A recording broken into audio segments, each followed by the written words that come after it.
तो आज है हफ्ते का दूसरा कारोबारी दिन, लेकिन जो गिरावट का सिलसिला है वो खत्म होता हुआ नजर नहीं आ रहा। सबसे पहले अगर निफ्टी की तरफ देखा जाए तो 309 अंकों की कमजोरी, यानी कि करीब करीब 1.5% यहाँ पे हमें टूटता हुआ दिखाई दिया है। सेंसेक्स में भी करीबन 1.25% की कमजोरी देखने को मिली है। The same time bank Nifty भी आज 1.5% की कमजोरी के साथ, और मिड कैप में भी करीबन 3% की कमजोरी का सिलसिला जारी रहा है।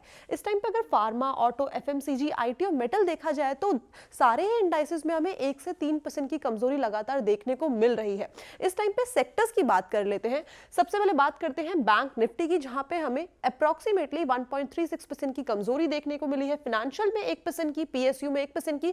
कल जहां हमें एक सेक्टर तो ऐसा था जो हमें ग्रीन पे दिखाई दे रहा था, जो कि है ऑटो, लेकिन आज ऑटो में भी हमें करीब करीब 3% की कमजोरी साफ साफ इस चार्ट्स पे दिखाई दे रही है। इसके बाद बात कर लेते हैं स्टॉक स्पेसिफिकली। स्टॉक स्पेसिफिक एक ही ऐसा शेयर है, सारे ही शेयर्स में जो हरे निशान पे है वो है आईसीआईसी बैंक। उसमें भी लेकिन जो बढ़त हमें देखने को मिली है वो ना के बराबर ही है, यानी कि फ्लैट क्लोजिंग ही इसकी देखने को मिली है। लेकिन सारे के सारे स्टॉक आज लाल निशान पे जाके बंद हुए हैं, यानी कि हम अनुमान लगा सकते हैं कि जो बियर्स हैं वो किस तरीके से बुल्स पे हावी हुए हुए हैं।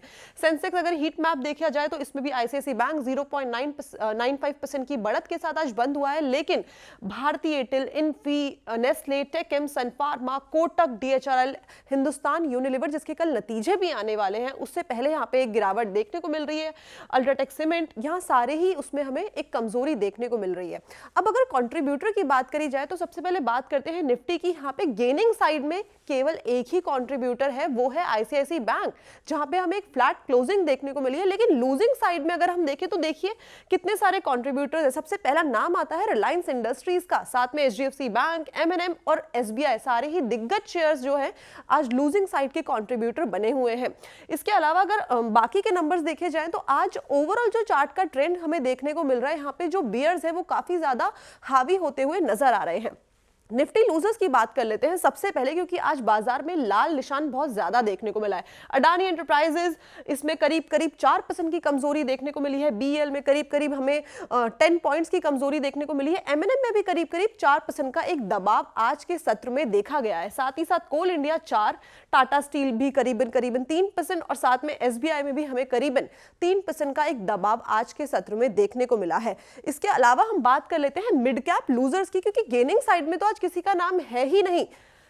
एबी रियल एस्टेट में करीबन 10% का डाउनसाइड आज देखा गया है। एलएनटी फाइनेंस में भी इसी तरीके का आज हमें डाउनसाइड देखने को मिला है, 7-7.5% का। At the same time MRPL में भी एक दबाव हमें देखने को मिला है 7% का। साथ ही साथ अगर हम और शेयर्स की तरफ नजर डालें, जैसे कि Edelweiss financial 7%, central bank of India और आईआरबी इंफ्रा भी आज 6 से 7% की कमजोरी के साथ बंद हुए हैं। कुछ और शेयर्स की तरफ नजर डालते हैं और इस टाइम पे चार्ट देखते हैं बुल और बियर का।